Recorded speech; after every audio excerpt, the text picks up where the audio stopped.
Yes, so welcome to today's webinar about Germany, legislation, and of course the technical aspects of what will be happening in and around Germany. And today we invited Bianca Wöhrer. We did some previous presentations together, which went quite well. So I hope that this again is successful as the former presentations were.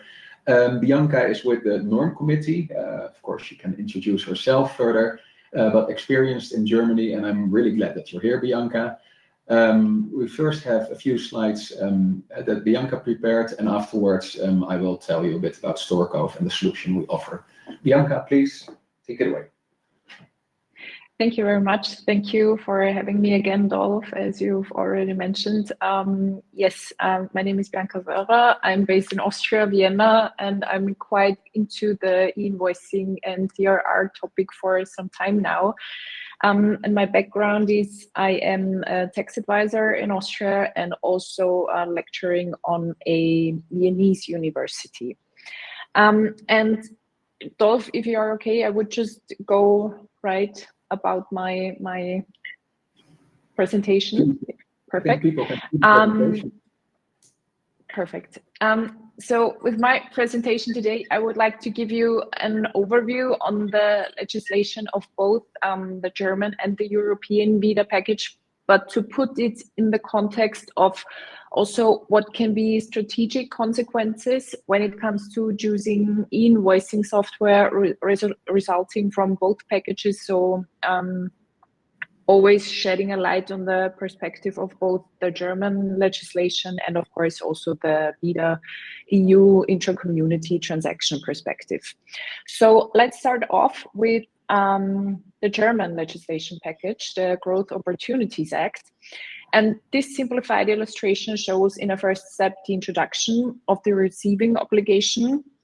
At the bottom of the slide, the receiving obligation by 1st of January 2025 for so-called SEN norm invoices. What are SEN norm invoices? They are structured electronic invoices according to the European standard EN 6931. And they both are electronic invoices according to the European standard. They are in scope or covered by two syntaxes, which are CII and UBL, so cross-industry invoices or UBL invoices, and which are then translated into more or less domestic formats, such as, for example, PEPL UBL, X-Rechnung in Germany, or also Facturix in France. Then, so this was the first step of the German legislation package, the receiving obligation. And in a second step, by 1st of January 2027, companies with a previous year's turnover of more than 800,000 euro, they are not allowed to send paper and PDF invoices anymore, but are obliged to send structured electronic invoices according to the SEN norm, or other so-called interoperable formats. For companies with a previous year's turnover of less than 800,000 euros, they have a 1-year grace period, and their sending obligation then starts by 1st of January 2028. In the recently passed German Annual Tax Act, small business owners are in general exempt from the sending obligation, but they will always have to be able to receive electronic invoices according to the SEN norm.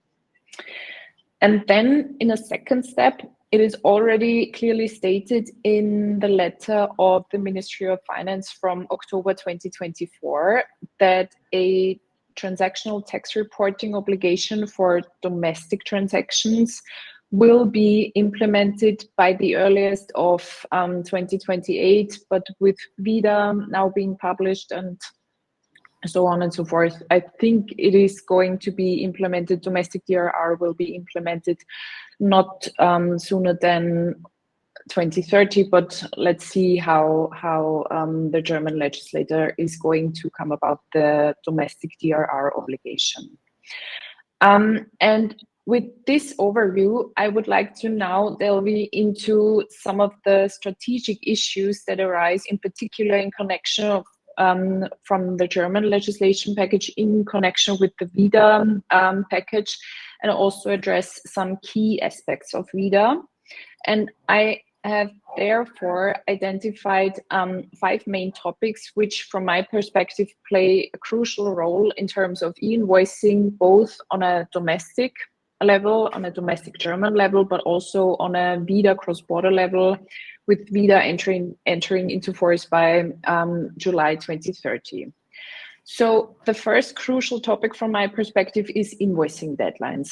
In Germany, the issuer of the invoice has up to 6 months' time to issue an invoice, whereas on the right-hand side, on a cross-border B2B transaction level, by July 2030, the current deadline of up to 45 days to issue an invoice will be reduced to 10 days. So in the future, the invoice issuer must always have a close look here as to whether it is a domestic transaction or a cross-border transaction he would have to issue an invoice for. Then moving on to topic number 2, which is quite delicate because it refers to electronic e-invoicing formats. The permitted invoice formats just give me a second. Okay. The permitted invoicing formats or syntaxes are in Germany, or Germany has regulated that invoices according to the European standard, the EN 6931, and other interoperable formats, like, for example, Edifact, are in general permitted for domestic transactions. However, in cross-border cases, according to VIDA, invoices only according to the European standard, so only according to the EN 6931 are allowed. So again, also in these scenarios, businesses will always have to distinguish, even in terms of invoicing formats, whether they can use certain kind of formats for either domestic transactions or for cross-border transactions when it comes to VIDA only allowing electronic invoices according to the EN 6931. And you can see on this slide that Germany and VIDA both, they also accept so-called hybrid formats. What are hybrid formats? Well, for example, in Germany, the domestic hybrid format is called Zugpferd. And I've brought with me today a hybrid format contains both a PDF file containing also a structured data set as XML. So in general, the huge advantage of a hybrid invoice is that it contains the visualization part, which is on the right-hand corner of this slide. But it also contains the XML part, so the XML syntax within one invoice. So the hybrid format always contains both the PDF and the XML part included into the PDF package. Okay, so let's move on to the third topic, and the third topic refers to transmitting or exchanging e-invoices. So neither Germany nor VIDA have regulated the transmission ways, unfortunately. Germany has stipulated that the transmission via email is still allowed, even though having introduced the receiving obligation and the sending obligation. So for German domestic transactions, invoicing based on email or exchanging e-invoices via email is still allowed. However, on a cross-border level by July 2030, there is also no regulation as to how transmit or exchange e-invoicing and how to submit the data reports or the tax reports to the referring tax authorities. However, on a cross-border level, there is a VIDA PEPL pilot ongoing, trying to test e-invoicing and DRR submission via a decentralized network, which is called the PEPL network. So now you can see this. Perfect. And lastly, let's move on to reporting obligations. On the one hand, there is the supplier reporting, which is currently not foreseen, at least for the moment, from a German legal point of view. However, it is announced that it will be introduced at a later point in time and will presumably be based on the EN 6931. On the other hand side, on the right side of this slide, for cross-border transactions, it is already clear that immediately after the invoice is being issued, the supplier will have to report the transaction based on the EN 6931. And then lastly, also, when it comes to the acquirer reporting, it's more or less the same. So for German domestic transactions, there is an acquirer reporting already announced, but not in place yet. Also according to VIDA, the acquirer will have to report cross-border transactions according to VIDA. But each and every member state has the possibility to opt out of this reporting obligation in general. So we'll have to see how each and every member state of the 27 member states within the EU will decide when it comes to acquirer tax reporting. So in a nutshell, what is the consequence of all this, what I've just been outlining to you? From a strategic perspective, there are a few effects that need to be taken into account when now being on the verge or on the brink of choosing software for multinational enterprises. So, of course, in an initial step, it would have to be clear when it comes to an e-invoicing project in general, who is responsible, who has the required expertise when it comes to choosing software. Is it within the tax department? Is it in the accounting department or IT? Who is going to be in charge of the project? Who will drive the project? And then, and I think this is obvious, Word and Excel invoices will have to be replaced by an invoicing software. But how do multinational companies who want to have a standardized software landscape across countries make this decision? Well, either in a first step, they go more or less on the left-hand side and they focus for the moment only on Germany, for example, and they decide that for the time being, they continue with existing business partners to continue to use EDI, for example, and with new business partners, they could, for example, switch to Zugpferd, at least for the time being. In this scenario, their invoicing could be handled either via a standard software and then to check whether if there can be the Zugpferd functionality integrated into this software. Also in this scenario, they would be able to continue with in-house formats as long as they are interoperable according to the German legislation package, and they would have to always make sure that within their standard software they can display the B2B scenarios they face. However, multinational companies who want to set a strategy which is future-proof and are already considering the reporting obligations according to VIDA, or for companies in the blue scenario on the left-hand side who decide that this approach is either too expensive or too slow, they would have to go on the right-hand side to the green part, and they would have to make sure that they will not only be able to receive, but also to send electronic invoices, but also cover tax reporting obligations and make sure that this can be handled via, for example, a PEPAL access point, which I've just told you earlier just briefly about. This PEPAL access point, this could be handled by companies either themselves or, for example, via a service provider. And of course, the benefit of this approach would be that PEPAL also works not only for domestic transactions, but of course also for cross-border transactions.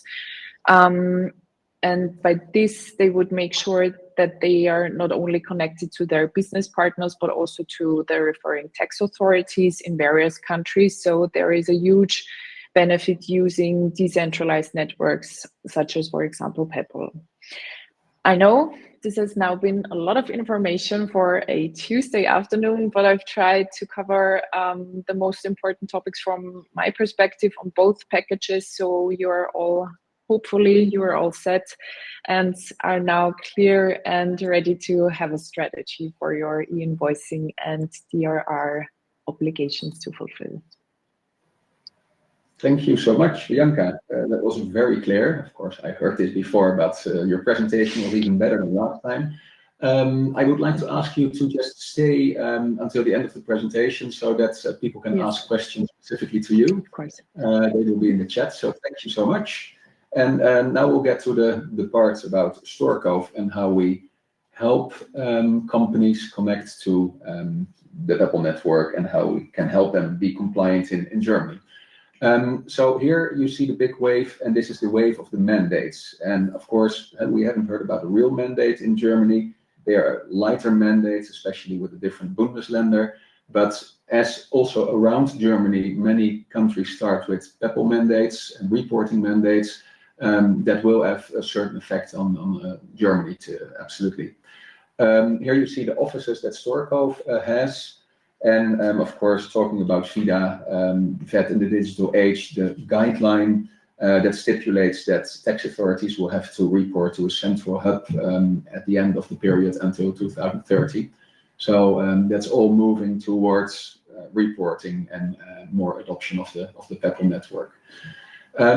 You see the two mandates are B2B mandates and of C2C mandates. So actually the strongest mandate there being the CTC mandate, a mandate where you have to report to the tax authority, because of course in that example, it's about 100%. All the invoices that you send out and receive from foreign countries need to be reported to the tax authority.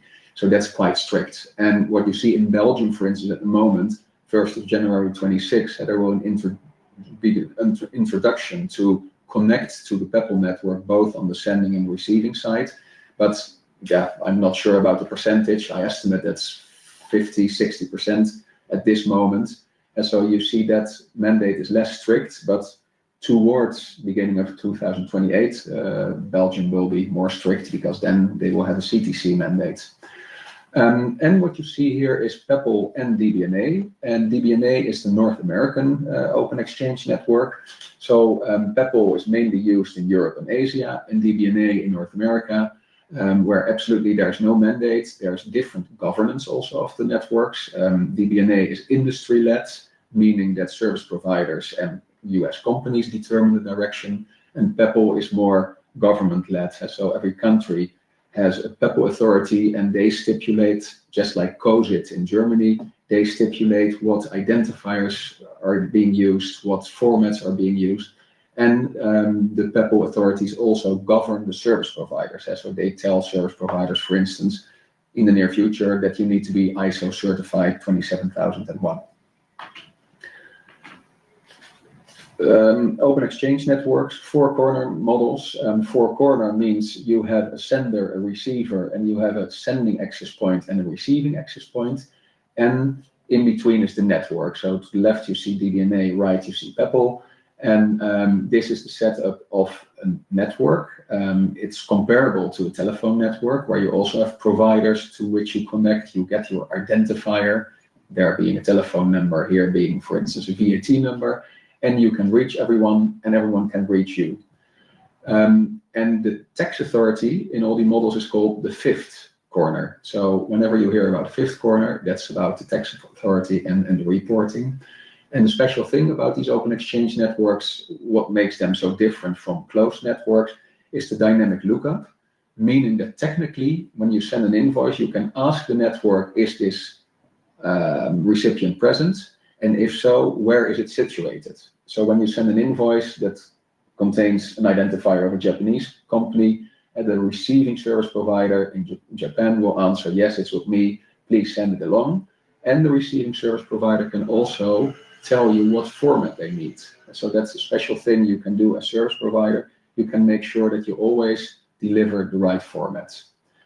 Last thing about the two networks is that as service provider, you can form the bridge between these two networks. So the two networks, Peppol and DBNA, are not interconnected yet, but service providers, by registering companies on both networks, and as long as the service provider is certified on both networks, can make sure that you can send invoices from one network to the other seamlessly. And so you don't notice the difference, what's happening behind the scenes technically. The only difference is that you add a different identifier and you can reach another network. This is what Bianca already explained, so I won't go into that. Storecove, being in the area of e-invoicing for almost 10 years, we are active in the DBNA network, marketing, technical committee, but also in the board. So I'm in the board of the DBNA network, chair the network. And here you see there are different organizations which you might have heard of. GINA, which is the network association, GIF, Global Interoperability Framework, and of course in the US you have the FED, who sort of initiated the BPC, Business Payments Coalition, and the DBNA is a sort of an extension of the BPC. This BPC was for faster payments, and then there was a standard document, the remittance document, and then there was a network needed, so that's how DBNA came to life. But let's get back to Germany, because we're in the German webinar and it's a bit too broad. Here you see Storecove and the customers that we support. So also in this overview, you see, well, for instance, Mövenpick, which is more from Switzerland, I think, but different companies we serve also in Germany, like Xsuite and Lobster and Umventis. So all German companies that we have connected to our API. On average, and there's a question that tax consultancy firms often ask us, what is your ideal type of customer? Well, our average type of customer does 300 to 400,000 documents a year. Servers are in Dublin, Amazon, and so in the EU. And we have servers in France. This is called Segment Cloud, and that is needed because one of the compliancy rules in France is that you need to have local hosting when you want to be a platform agréé. And a platform agréé means a service provider that's allowed to report to the French tax authority. And again, in France, there is PEPL as a network, but it's not mandatory. So it's more like the French regulations that are mandatory and not specifically PEPL, but of course we hope that PEPL will have big success in France. And also the UK announced, I think it was 1.5 weeks ago, that they will also support PEPL and introduce PEPL. The UK already has a PEPL authority, NHS, and now it is made public that the UK will introduce PEPL in 2000, I think that's 29. I'm not too sure, but Bianca, if you know better, please put it in the chat. And the last thing is Storecove is ISO certified, and that's something that will be mandated by OpenPEPL soon. So that's important when you search for a service provider that's taken care of. Something that we do special as a service provider is we automatically generate the format that the receiver wants to receive. So that means that technicians or developers that connect an ERP system to our API only connect once to a broad data set called JSON. And from the JSON set, we can generate whichever global e-invoice format, but we can also make sure that we generate the subset of data that the tax authority needs. And so this means that the ERP systems and companies and integrators that connect to our API only connect once, and then you're ready for all the global formats, but also ready for all the tax authorities that want to see invoices reported now, but also ready for tax authorities that will pop up in the future and that will come with their own data set they want to receive, because we, Storecove, will also make sure that we generate that specific data set. Bianca spoke about Zugpferd for Germany and spoke about X-Rechnung for Germany. So X-Rechnung being the e-invoice format for the PEPL network, Zugpferd the hybrid format, PDF and XML combined, which generally is sent over email. And we, Storecove, can generate that Zugpferd format from the JSON data that you connect with, but also you can receive Zugpferd via an email address. And by doing so, you can make sure that you can receive the hybrid invoices and the PEPL invoices. They all end up in your system, and that brings that your compliant for the German regulations, meaning that you need to be able to receive every invoice format that is being sent to you. I will just click on the chat because I just saw the handout. Okay. As a company, so we have some differentiators. Of course, we're in this business for quite a long time, so 32 countries connected. We do over 1 million invoices a month. And to give that some perspective is that the whole Peppol network nowadays does 28 million documents per month. And to be frank, that's not a lot. One company can do over 28 million invoices per month. So Peppol is still really young. So it's successful in the number of countries it's connecting. It's successful in the number of tax authorities it's connecting, but still it's young. So 28 million is not a lot.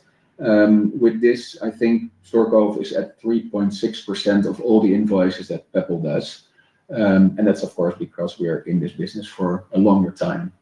The differentiators, transparent by design. So it's easy to connect because we have sandbox environment and we have API documentation. It's very clear.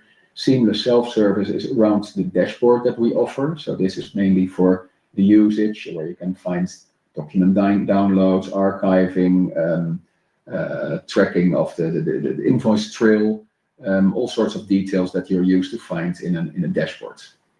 Fast track deployment. So this really stands out compared to others, other service providers. I know that others sometimes take 6 months for an implementation, and on average we take 1.5 till 6 weeks, which is a relatively short time for an implementation, and especially when you need to be quick. For instance, for Belgium, we can help you properly connect. And then we have, of course, our service desk who supports during implementation, but also supports with questions afterwards. I just jump to the questions for a moment. I think there's nothing new. So this is a slide which is not the nicest slide, but about our dashboard. And that's also because the dashboard at the moment is refreshed and updated. And this is something that consultancy firms ask for a lot, but this is how the dashboard looks. The process of sending, I just want to explain this to you shortly. So when you connect your ERP system for sending invoices, and you connect to the API, that is with that JSON data connection.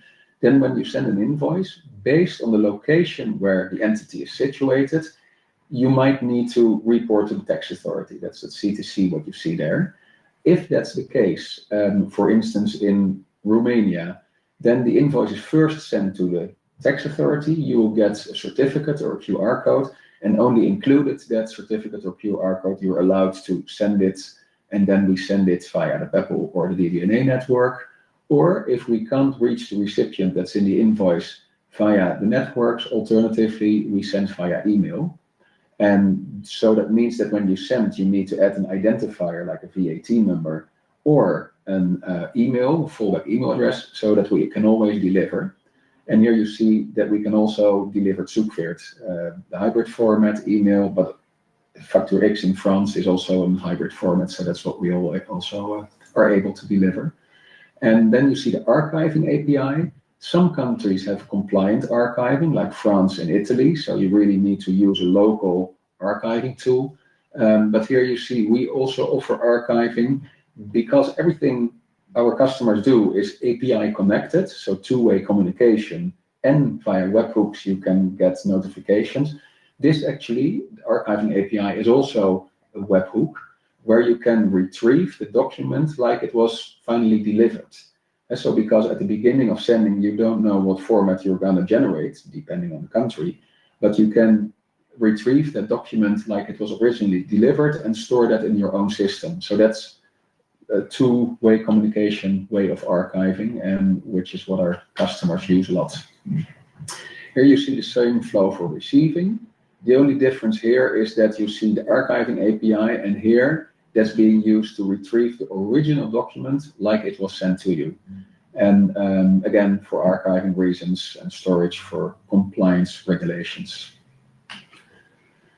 The countries we support, so that means behind the API connection, these are countries, mainly PEPL countries that you see here that we support. And some countries have just special regulations, like you see Switzerland, there's QR bill, sort of payment system between banks that needs to be added on the invoice. Finland is a separate closed network called E-invoicing, but PEPL is also in Finland with the PEPL authority, but the E-invoicing network is still quite big, and a lot of B2B companies are connected to the E-invoicing network. And here you see a slide explaining you about compliance countries. So countries with special regulations. Well, you see Germany here. Germany, of course, has this light mandate where you need to be able to receive whichever invoice format is being sent to you. So that's the regulation at the moment. And other countries, some have B2B mandates, some have CTC mandates, but these are the ones we support. And outside these countries, we are adding more and more countries to, of course, what we support behind the API. And at this moment, I know we're working on Mexico, we're working on Croatia, United Arab Emirates, finalizing Denmark, and getting ready for France. And so that's our roadmap this year, let's say until January. And then, of course, we'll have a new roadmap based on the number of customers that have asked for a certain country. So, for instance, Croatia was quite a surprise to us that 9 companies asked for Croatia. And then, of course, we adhered to the quickly introduced reporting mandate in Croatia. This is just an overview of the type of customers we serve. On the one hand, a lot of financial packages that connect to our API once and that serve all their customers from within their software. So meaning, for instance, Xero customers can connect to PEPL, sending and receiving from within their software. They can register from within their software, send invoices over PEPL, but also are able to report to tax authorities. And to the right, you see all these integrators. Actually, these are the ERP system, what you see here. But we have many integrators experienced with our API, experienced with the ERP API, and for that reason can help companies connect for e-invoicing using our API. Special features, this is more of a look into the future because outside the invoice format, what we are all talking about at the moment, there are other document types possible on the PEPL network and also on the DBNA network.